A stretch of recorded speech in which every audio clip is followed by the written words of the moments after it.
एक वचन पढ़ो, व्यवस्था विवरण। उससे पहले मैं आपको बता रहा हूँ, एक वचन आपने पढ़ना है।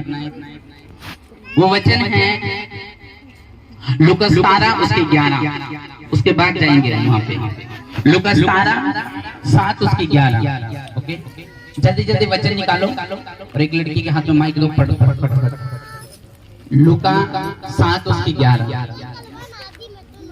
7 उसकी 11। अपने हाथों को उठाओ। Thank you Jesus. पढ़ो क्या लिखा है।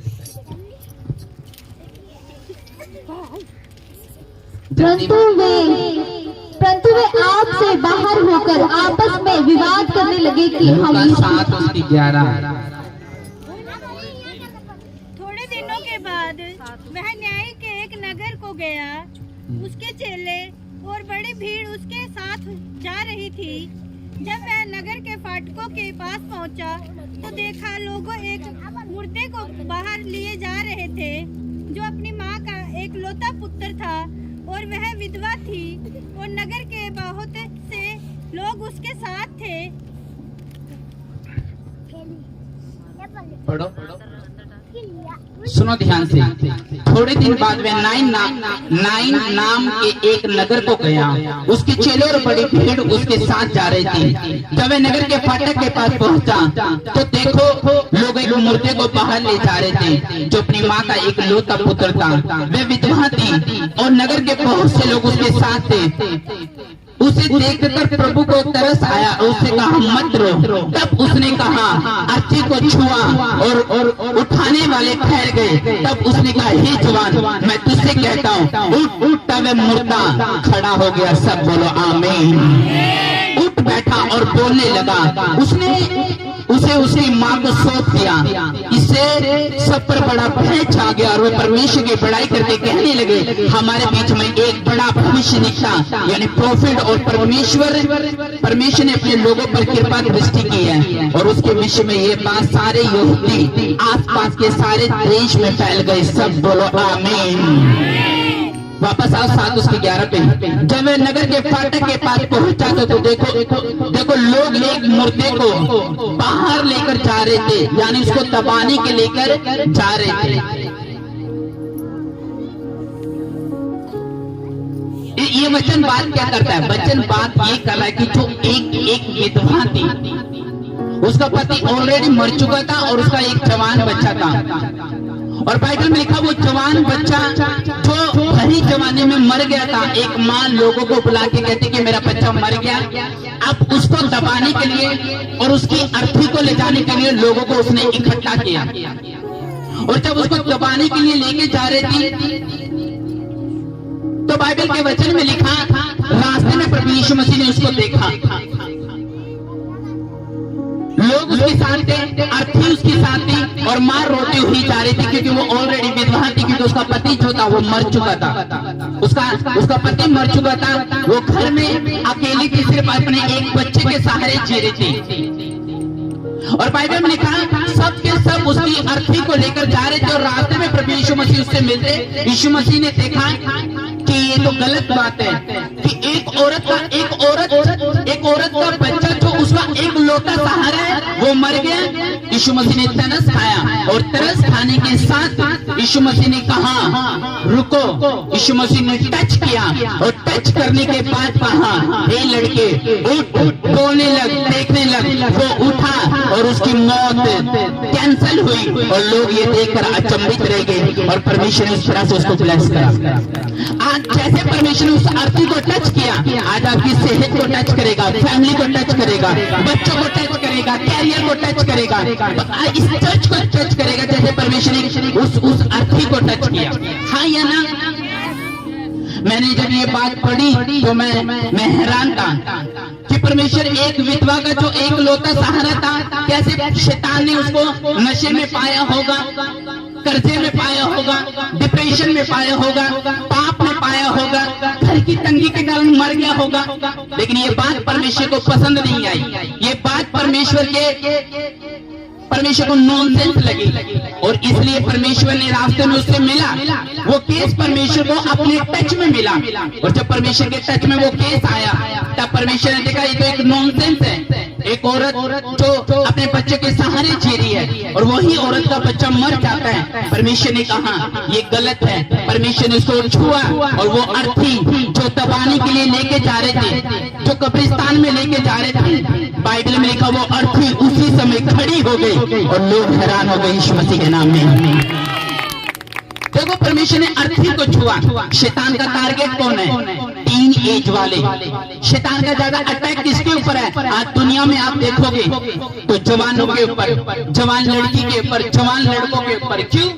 क्योंकि शैतान को पता है कि मुझको टारगेट किनको बनाना है। जो अपनी लाइफ को जी रहे हैं, जो इंजॉय कर रहे हैं। आपने सुना होगा जवानी में शैतान इसलिए अटैक करता ताकि वो लोग जो सर्वशक्तिमान के समानता में बनाए गए हैं वो कभी परमेश्वर से मेल और मिलाप ना करे।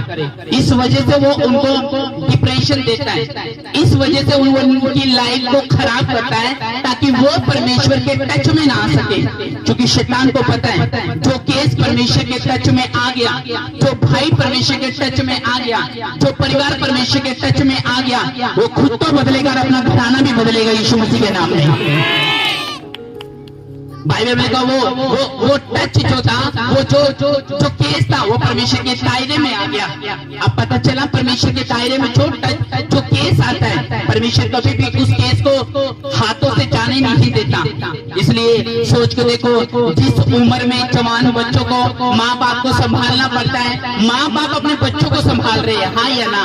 जवानों को संभाल रहे हैं। कोई नशे में मर रहा है, कोई बीमारी में मर रहा है, कोई जुए में मर रहा है, कोई डिप्रेशन में मर रहा है, कोई कर्जा लेके मर रहा है। क्यों? क्योंकि जिस समय जवानों को अपने माँ बाप को संभालना चाहिए, माँ बाप जवानों को संभाल रहे हैं।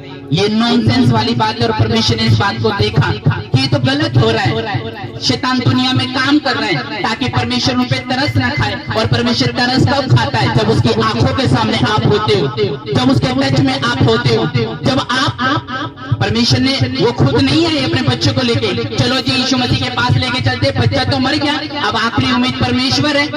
बाइबल में लिखा यीशु मसीह रास्ते में खुद परमेश्वर ने उनको देखा और अपने हाथ में वो केस लिया। कई बार परमेश्वर का ये चुनने का स्टाइल होता है, कई बार परमेश्वर को हीलिंग देने का स्टाइल ये होता है कि वो आप खुद नहीं आते, परमेश्वर आपको चुनता है। इसलिए बाइबल में लिखा तुमने मुझे नहीं चुना, मैंने तुम्हें चुना है, मैंने तुम्हें ठहराया है, मैंने तुम्हें आशीषित किया है, मैंने तुम्हें डिलीवर किया है ताकि तुम अपनी जिंदगी मुझे दे सको, ताकि तुम उनसे मैं सेवा ले सको, ताकि तुम रूहों को बचा सको, ताकि तुम मेरी गवाही दे सको, ताकि मेरी करुणा का, सच्चाई का प्रचार कर सको। इस वजह से मैंने तुम्हें हीलिंग दी है। सोच के देखो जब मुर्दा जीवित हुआ होगा तो आसपास के लोग कैसे शौक लग गया होगा उनको कि ये कैसे हो सकता है, क्या एक मुर्दा जीवित हो सकता है? लेकिन ये जो काम मनुष्य से नहीं हो सकता वो परमेश्वर से हो सकता है, हाँ या ना? जो एक पास्टर से नहीं हो सकता वो परमेश्वर से हो सकता है, जो एक विश्वासी नहीं कर सकता वो परमेश्वर कर सकता है। इसलिए परमेश्वर ने उस केस को अपने हाथ में लिया और मुर्दा इंस्टेंट जीवित हुआ। आज आपकी गवाही इंस्टेंट होगी यीशु मसीह के नाम में। बस विश्वास से टच करना उन चीजों को। आमीन। जब मैंने ये बात देखी तो परमेश्वर में हैरान था कि खुदावंद इस चीज को तूने खत्म करा, क्योंकि परमेश्वर को वो चीज पसंद नहीं आई। आपकी जिंदगी से परमेश्वर को वो चीजें पसंद नहीं है। वो शैतान का ट्रबल, वो संघर्ष, वो कर्जे की बीमारी, वो दुष्ट आत्मा के अटैक, वो डर, वो घबराहट, वो बीपी, वो शुगर, वो पथरी, वो कैंसर, परमेश्वर को ये चीज पसंद नहीं है आपकी लाइफ में। लेकिन परमेश्वर बचाता क्यों नहीं? क्योंकि तुम उसको आवाज नहीं देते हो, क्योंकि तुम परमेश्वर को पुकारते नहीं हो, परमेश्वर के टच में नहीं हो, उसके दायरे में नहीं हो, तुम्हारे संबंध नहीं है, परमेश्वर को तुच्छ जानते हो। इस वजह से परमेश्वर आपको हीलिंग दे नहीं पाता और इस कारण आपकी लाइफ में जो ऊंचा परमेश्वर ने करना है वो हो नहीं पाता। हालेलुया। मैं सही कह रहा हूँ कि नहीं? अपने हाथों को उठाओ, बोलो जिस तरह से परमेश्वर ने विधवा के बच्चे को छुआ, आज मेरे परिवार को छूना, मेरी लाइफ को छूना परमेश्वर। जो मैंने तुझे तुच्छ जाना, जो तेरे वचन को तोड़ा, जो खुदावंद मैं तेरी हजूरी में खुदावंद तुझे तुझे जान के आया, मुझे माफ कर खुदावंद। मैं तैयार हूँ खुदावंद तेरी आत्मा के स्पर्श को लेने के लिए, तेरे पीछे चलने के लिए, सेवा करने के लिए, आराधना करने के लिए मुझे छू खुदावन, मेरे बच्चों को छू आज फोटो समेत, मेरे फोन को छू खुदावन, कैरियर को छू खुदावन, जैसे इस बच्चे को छुआ खुदावन तूने, मुझे भी छू खुदावन, क्योंकि वचन कहता है परमेश्वर मैं तुझे पूछ नहीं, मैं तुझे सिर ठहराऊंगा, मैं तुझे नीचा नहीं रखूंगा, मैं तुझे ऊंचा रखूंगा यीशु मसीह के नाम में, आमीन। क्या हो सकता है परमेश्वर ने आपको नीचे कराने के लिए बुलाया है कि यीशु मसीह को मानो और फिर भी संघर्ष में रहो, फिर भी दुखों में रहो, फिर भी कलेशों में रहो, फिर भी दुनिया की तंगी को झेलते रहो? क्या परमेश्वर ने इसलिए आपको बुलाया? क्या परमेश्वर ने इसलिए आपको चुना? क्या परमेश्वर ने इसलिए आपको ठहराया? क्या परमेश्वर ने इसलिए आपने पंडाल में बुलाया, तंबू में बुलाया कि आप इस ठंड और गर्मी से मरते रहो? क्यों बुलाया परमेश्वर ने आपको? आपकी कॉलिंग क्या है? बुलाहट क्या है? परमेश्वर क्या आपकी लाइफ से चाहता है? कभी वचन को ध्यान से सुनो, और जो वचन ध्यान से नहीं सुनते वो बहुत बड़ी मिस्टेक करते हैं अपनी लाइफ में। वो परमेश्वर को तुच्छ जानते हैं क्योंकि वो वचन को नहीं सुन रहे। वचन को सुनो, कान को खोलो, आत्मा को तैयार करो, तेल मांगो परमेश्वर का सिर पे। जब तक आप परमेश्वर के वचन को सुनोगे नहीं, वचन पे विश्वास नहीं करोगे, बाइबल में लिखी एक भी बात तुम्हारी जिंदगी में पूरी नहीं होगी। लोग आज छुटकारे नहीं ले पा रहे, डिलीवर नहीं हो पा रहे। कारण क्या है? वचन के साथ अपने आप को कनेक्ट ना करना, वचन पे विश्वास ना करना। चर्च में आते फिर शक पैदा हो जाता है, वर्शिप करते फिर बाहर चले जाते हैं, फिर दुनिया की बातों में आ जाते हैं, फिर अपने मर्जी को अपनी जिंदगी में पूरा करते हैं। परमेश्वर की मर्जी नहीं पूरी हो रही है। और लेकिन जब शैतान डंडा मारता है दुख का, बीमारी का, कर्ज का, जब डिप्रेशन का डंडा मारता है, तब हमें परमेश्वर की याद आती है। और परमेश्वर को यही बात बुरी लगती है कि जब आपकी दुख की जिंदगी हो, नीचा होने की जिंदगी हो, खुश ठहराने की जिंदगी हो, जब लोग आपको ताने में आपकी जिंदगी को नरक बना रहे होते हैं, तब मैंने तुम्हें स्वर्ग बनाया, तब मैंने तुम्हें ठहराया, और जो तुम्हें डिलीवर कर दिया तो तुम्हें मेरी परवाह नहीं है, मेरे वचन को तुच्छ जानते हो, मुझे आज भी मुझसे मुंह मोड़ के रखे हो। अगर ऐसा करोगे तो उसका टच जो इस अर्थी ने ले पाया वो तुम नहीं ले पा सकते। परमेश्वर सूखी हड्डियों में जान डालना चाहता है। परमेश्वर टूटे मन को छोड़ना चाहता है, पिसे हो को उद्धार देना चाहता है। परमेश्वर हर लड़की को इस्तेमाल करना चाहता है, हर बिजनेसमैन को इस्तेमाल करना चाहता है, हर डॉक्टर को इस्तेमाल करना चाहता है, हर फैमिली को, हाउस वाइफ को भी इस्तेमाल करना चाहता है। लेकिन लाइफ इसलिए परमेश्वर को पूरी तरह से समर्पित नहीं है और हम परमेश्वर की आवाज को सुन नहीं पाते। परमेश्वर ने आपको इसलिए बुलाया था कि आप खुदावन की वर्शिप कर सको। आमीन। मैं आप लोगों का सचमुच इतनी बड़ी अपनी चर्च की गैदरिंग होने के बावजूद भी परमेश्वर को ठंड में वो लोग प्यार दिखा रहे हैं जो खुदा से प्यार करते हैं। आपको क्या लगता है परमेश्वर की हुजूरी में रहेंगे आपके बच्चे बीमार हो जाएंगे, आपका कैरियर डूब जाएगा, आप क्या तंग हो जाओगे? मैं बताऊं, जितना आप ठंड में बैठोगे उतना आप गर्मी को महसूस करोगे यीशु मसीह के नाम में, उतनी ब्लेसिंग को महसूस करोगे यीशु मसीह के नाम में। आमीन, हालेलुया। सुबह मैंने ग्रुप में एक मैसेज पढ़ा, तो वो मैसेज था कि आज मैं चर्च नहीं आ सकता, मेरे उसकी डेथ हो गई। मैंने बोला ये नॉनसेंस वाली बातें ग्रुप में मत किया करो। तुम परमेश्वर से प्यार होते आओगे, नहीं आना है नो प्रॉब्लम, लेकिन ये नॉनसेंस वाली बातें ना किया करो। हम प्रभु से प्यार करते हैं, हम आएंगे, बैठेंगे और टच देंगे, हीलिंग भी होगी, डिलीवरेंस भी होगी, ऑनलाइन हजारों लोगों को प्रचार भी करेंगे, खुदावन काम करेगा यीशु मसीह के नाम में। आमीन। समय और आसमय तैयार है वो लोग चाहिए, आत्मा में तैयार है, प्रेयर में तैयार है, शरीर में तैयार है, सपनों में तैयार है, आने के लिए तैयार है, रात को तैयार है, वो लोग परमेश्वर को पसंद है। आमीन। तैयार हो कि नहीं? जैसे परमेश्वर ने इस आदमी को छुआ, आज तुम्हारे छूने की बारी है यीशु मसीह के नाम में, टच लेने की बारी है यीशु मसीह के नाम में। आमीन। कराना चाहते हो अपने बिजनेस को टच, कराना चाहते हो अपने देश को टच, कराना चाहते हो अपने राजाओं को टच, कराना चाहते हो अपने कैरियर को टच, तो यीशु मसीह के दायरे में आना पड़ेगा।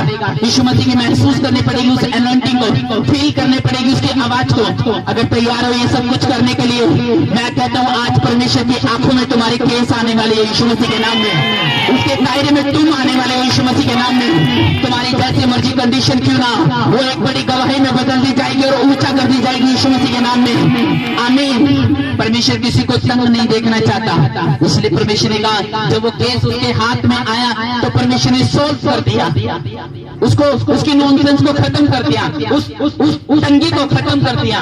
उसी तरह परमेश्वर आपकी लाइफ में काम करना चाहता है, लेकिन करेगा कैसे? आपको उसके टच में आना पड़ेगा, आपको संडे आना पड़ेगा, आपको ऑनलाइन जुड़ना पड़ेगा, आपको खुदावंद के वचन को पढ़ना पड़ेगा, फास्टिंग में जाना पड़ेगा, दवाइयों को सुनना पड़ेगा, चर्च में खुदावंद के साथ बैठना पड़ेगा, हाथों को उठाना पड़ेगा। और देखो जो सालों से आपको हीलिंग नहीं मिली, आज हीलिंग मिलेगी और जाओगे तुम हीलिंग के साथ यीशु मसीह के नाम में। आमीन। व्यवस्था विवरण निकालो और देखो अपनी वैल्यू को, क्या है तुम्हारी वैल्यू। व्यवस्था विवरण 28 उसका 13 पढ़ो जल्दी पढ़ो। और यहोवा तुझको पूछ नहीं किंतु सिर ही ठहराएगा, और तू नीचा नहीं परंतु ऊपर ही रहेगा। यदि परमेश्वर यहोवा की आज्ञाएं जो मैं आज तुझको सुनाता हूँ तू उनको मानने में मन लगाए। आमीन। बोले तो उनको मानने में मन लगाए तो परमेश्वर ने कहा मैं तुझे ऊंचा ठहराऊंगा, नीचा नहीं। तुझे मैंने इसलिए नहीं चुना कि तुझे मैं नीचा ठहराऊं, नौकर बनाऊं, तुझसे गुलामी कराऊं। मैंने तुझे इसलिए मिस्र से नहीं निकाला, मैंने तुझे इसलिए निकाला कि तू खुद के देश में जाए, तू खुद के घर में जाए, तू खुद का बिजनेस खोले, तू खुद की लाइफ को जिए, तू शांति भरी लाइफ को जिए, पीसफुल लाइफ को जिए। इसलिए मैंने तुझे बुलाया है, इसलिए मैंने तुझे ऊंचा किया है। आमीन। क्या परमेश्वर तुम्हें ऊंचा नहीं कर सकता? क्या परमेश्वर तुम्हारी कंडीशन को चेंज नहीं कर सकता? क्यों आखिर हम परमेश्वर से टच नहीं ले पा रहे? यूसुफ को देखो, यूसुफ के भाइयों में से परमेश्वर यूसुफ को प्यार करता था, बाप भी यूसुफ को प्यार करता था, परमेश्वर भी यूसुफ को प्यार करता था। बाकियों को क्यों नहीं करते थे? क्योंकि वो बुराई से भरे हुए थे, वो जलन से भरे हुए थे, वो शारीरिक इंसान थे। यूसुफ को देखो, जब उसके भाइयों ने उसको बेच दिया, जब वो मिस्र पहुंचाया गया, तब पोतीफर के घर में गया, तो सोच के देखो जब वो अपने बाप से अलग हुआ, भाइयों ने उसको बेच दिया, अपनों ने जब उसको धोखा दे दिया। बाहर के लोग अगर साजिश रचते तो अलग बात थी, लेकिन खुद के लोगों ने धोखा दिया, खुद की फैमिली ने धोखा दिया, खुद के रिश्तेदारों ने धोखा दिया, ब्लड के भाई ने धोखा दिया। बाहर का अजगर नहीं था, अंदर का अजगर निकला।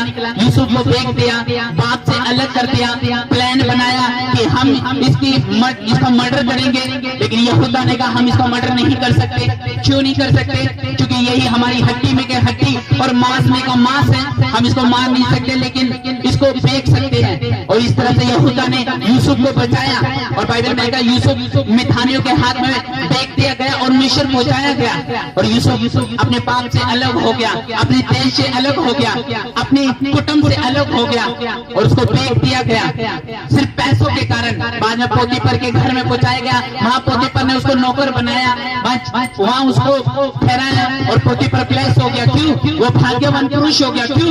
तब उसको एहसास हुआ कि इस बंदे के साथ परमेश्वर है, इसलिए मेरे काम खुल रहे हैं, मेरे काम खुल रहे हैं, मेरी संपत्ति खुल रही है, मेरी जमीनें बढ़ रही है, मेरे खेत बढ़ रहे हैं, सेवक बढ़ रहे हैं, भेड़ बकरी पशु बढ़ रहे हैं। पोतीफर को इस बात का एहसास हुआ कि हाँ इसके साथ परमेश्वर है, और बाइबल में लिखा बाद में वो जेल में डाल दिया गया। हाँ या ना? फिर उसी पोतीफर के घर में, जिस घर में उसने उसकी तारीफ करी थी, उसकी पत्नी, बाइबल में लिखा उसको रेप का केस डालने लगे कि इसने मेरे साथ रेप किया। बाद में वहां पे जेल में गया, हथकड़ियां लगाई, बाद में बेइज्जती को महसूस करा, लेकिन यूसुफ फिर भी परमेश्वर पे विश्वास करता गया। हाँ या ना?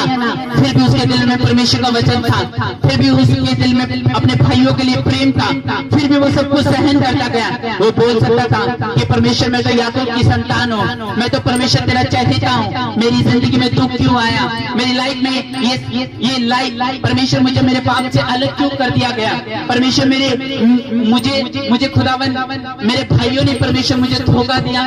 खुदावंद से वो बोल सकता था, लेकिन चुप रह के सब कुछ सहता गया। लोग बोलते हैं परमेश्वर को मानने के बाद तो शायद मुझे लाइफ में दुख देखने पड़े, तुम्हें क्या? परमेश्वर के नबियों को दुख देखना पड़ा, परमेश्वर के मानने वालों को इतनी तरह से चलना पड़ा। लोगों ने जब उसको छोड़ दिया, सबने छोड़ दिया, बाप से अलग हो गया, रेप का केस लगा दिया गया, पोतीफर की पत्नी ने बाद में जेल में डाल दिया गया, बंधनों में आ गया, संगलों में आ गया, कोई बात को सुनने वाला नहीं था। क्यों? लेकिन वचन कहता था, यूसुफ जानता था परमेश्वर वफादारी है। जहाँ पे इंसान छोड़ेगा परमेश्वर साथ देगा, उसका वादा उतरेगा, उसका काम होगा मेरी लाइफ में। वो विश्वास रखा हुआ था, पेशेंस रखा हुआ था, उसने सब्र रखा हुआ था, धीरज रखा हुआ था, वो चलता गया। कोई बात नहीं परमेश्वर, आज जो कुछ मेरी जिंदगी में हो रहा है इतनी मर्जी के बिना नहीं हो रहा है। अपने हाथों को उठा के उसने धन्यवाद करा। उसने कहा होगा सब बातें मिलकर भलाई को पैदा करेगी एक दिन, मेरी लाइफ बदलेगी एक दिन, परमेश्वर मुझे छुड़ाएगा एक दिन। और बाइबल का वचन कहता था कि मैंने तुझे इसलिए नहीं बुलाया कि तू जेल में रहे, मैंने तुझे इसलिए नहीं बुलाया कि लोग तुझ पर रेप का केस डाल दे, मैंने तुझे इसलिए नहीं बुलाया कि तू जेल में मर जाए, मैंने इसलिए नहीं तुझे बुलाया कि तुझे शैतान के तुझ पे अटैक हो।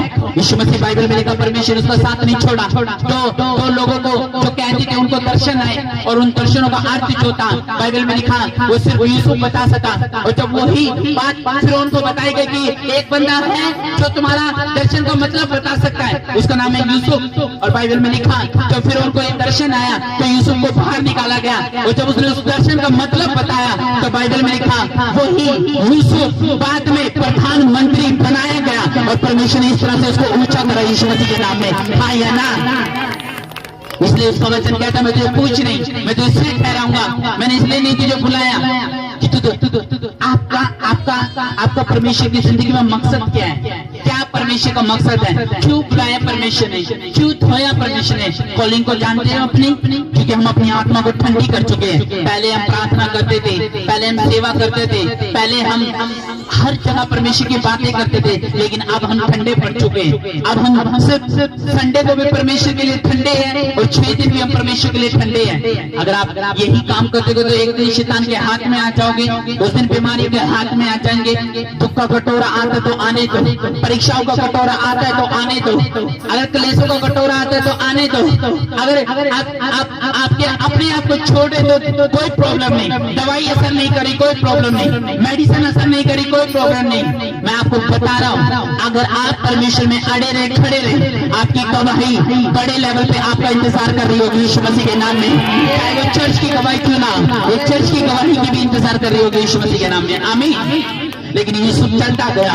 यूसुफ ने ये नहीं देखा, पीछे मुड़कर नहीं देखा। जो लोग पीछे मुड़ के देखते हैं, आप जानते हो आधे वो मसीह है, आधे वो संसारिक है। जो पीछे मुड़ के देखते हैं लोगों की आवाज ज्यादा सुनते हैं, परमेश्वर की आवाज घट सुनते हैं। जिनको ये लगता है कि परमेश्वर थोड़ा मेरे घर में आटा आके पुआ देगा, मेहनत तो मुझे ही करनी पड़ेगी। लेकिन अगर तेरी सांस अभी निकाल दे जाए तो कौन सी मेहनत करेगा? अगर अभी दुष्ट आत्मा ने पकड़ लिया तो कौन सी मेहनत पकड़ेगा? इसलिए पहला स्थान परमेश्वर को दे। सुबह उठ तो पहला स्थान परमेश्वर को दे। सेवा में अगर चलना पड़े तो बोल परमेश्वर मैं चलूंगा खुदावन। अगर ये सब कुछ करने के लिए तो तैयार है तो कौन सी सिचुएशन है वो तेरी, कौन सा तेरी परीक्षा है, वो कौन सा टेस्ट तेरी लाइफ में चल रहा है। मैं बता रहा हूँ अगली क्लास में तो जाने वाला है, तेरी परीक्षा खत्म होकर तेरा बेस्ट रिजल्ट आने वाला है यीशु मसीह के नाम में। आमीन। लेकिन चलना पड़ेगा जैसे यूसुफ चला परमेश्वर के पीछे। आमीन। माँ नहीं थी, बिना माँ के पला यूसुफ। बाद में बचपन में माँ को खो दिया उसने, राहेल को। बाद में बाइबल में लिखा रखेल के साथ था, अपने बाप के रखेल के साथ वहीं पे था उसके देश में। बाइबल में अपने भाइयों की तरह बुराई नहीं करता था। जैसे दुनिया चल रही है वैसे नहीं चलता था वो। उसको पता था अन्य जातियों में और मुझ में फर्क है, इस्राएलियों में और मिस्र में फर्क है। मैं भी अगर चलन रखूंगा लड़की को देख के, मैं भी अगर दूसरों की आशीष से चिड़ूंगा, मैं भी दूसरों के वरदानों से चिड़ूंगा, मैं भी उसके कपड़ों से चिड़ूंगा, घरों से चिड़ूंगा, तो खुदा मन ऊपर से मेरा भला नहीं करेगा। मुझे चुप रहना है, जो हो रहा है मेरी लाइफ में होने दे। एक दिन ऐसी गवाही आएगी, पूरा मोहल्ला देखेगा यीशु मसीह के नाम में। आपका सिर ऊंचा होगा और लोगों का मुंह नीचा होगा यीशु मसीह के नाम में। आमीन। लेकिन चलने दो लाइफ को रोको मत, स्टॉप मत लगाओ। ब्रेक स्पीडर आते तो कोई बात नहीं, चलने दो। मैं यहाँ का जब वचन सुनाता हूँ मैं किसी की परवाह नहीं करता। जो खुदावन के वर्ड है वो आपको देता हूँ। आमीन। नहीं बदलना है कि नहीं 2024 में गवाहियां लेनी है कि नहीं, बढ़ना है कि नहीं, या उन्हीं चीजों में रहना जो पहले थी। मसीह में आने के बाद भी कईयों का स्वभाव नहीं बदलता, कईयों की आत्मा, कईयों की ब्लड नहीं बदलता। क्यों?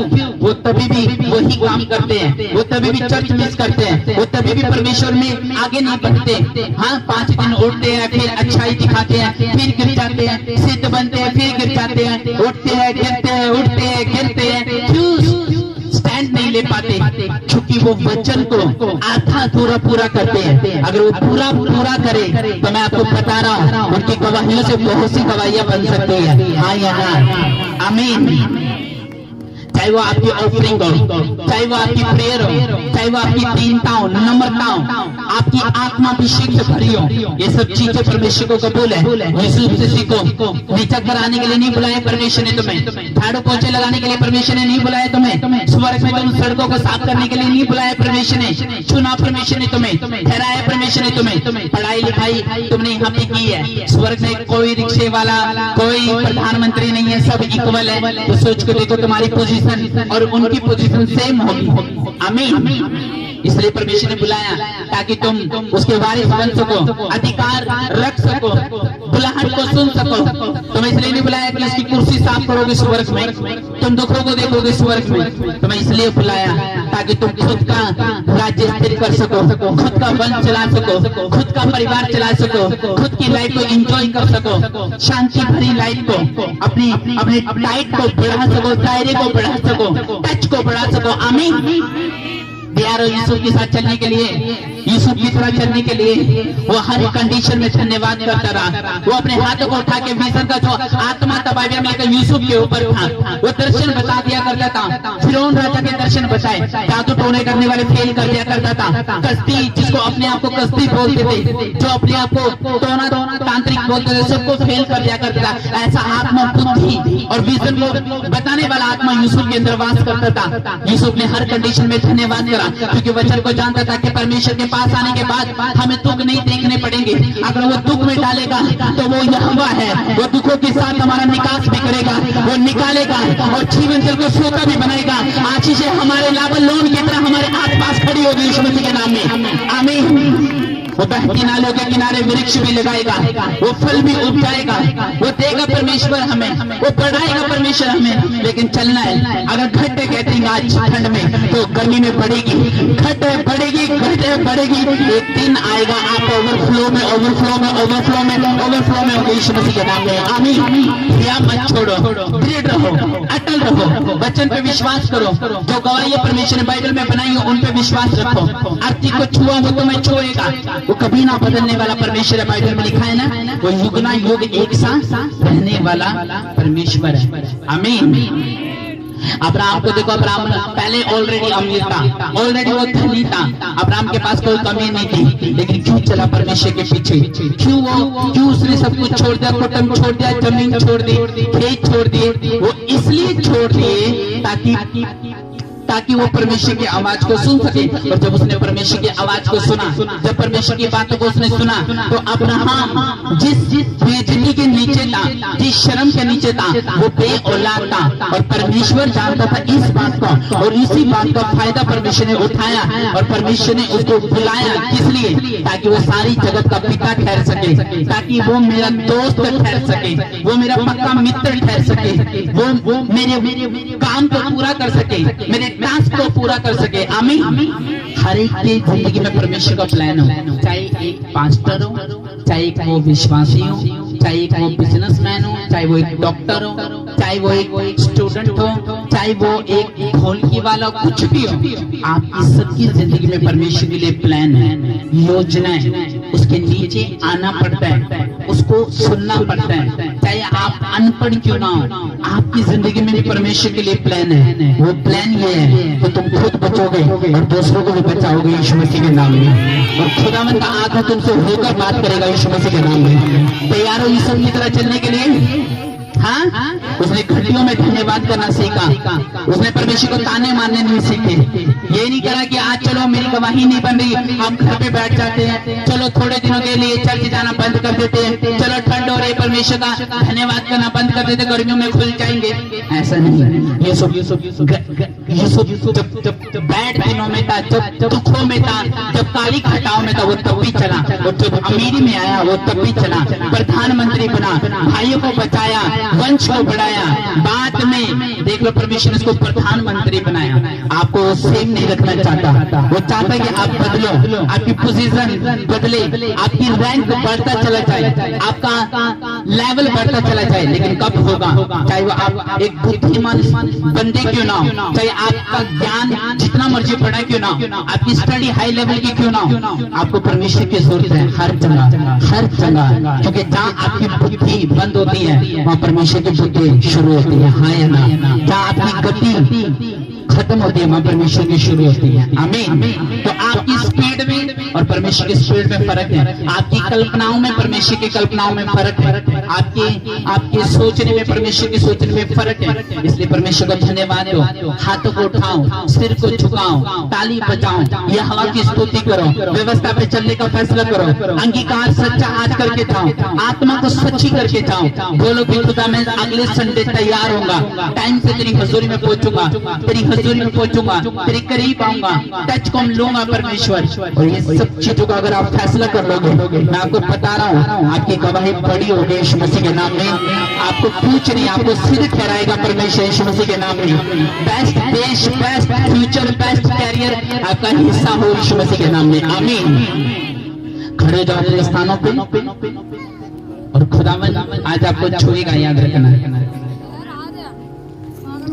सब बोलो हालेलुया। खड़े हो जाओ सब अपने स्थानों पे।